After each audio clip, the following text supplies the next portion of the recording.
Okay, alam mo, Kyler, napansin ko lang sa'yo. Teka. Sige, pa-break muna natin yung iba. Sige. Kasi medyo pabida si Kyler kanina, no? Sabi ko, wow, napaka-creative niya pala gumawa ng sayaw na basta-basta lang. So dahil mahilig kang gumawa ng original dance on the spot, I feel like deserve ng anchors ngayon. Oh! Di ba?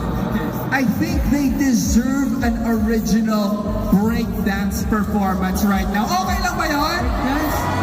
Anything you wanna do, all on you. Kailangan namin sample!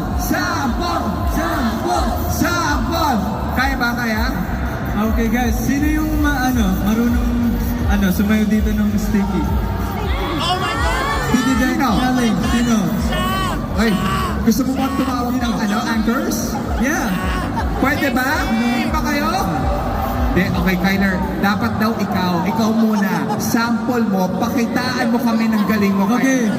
Okay ba? Let's go. Sige. Ladies and gentlemen, do you want me to hold your mic? Give it up for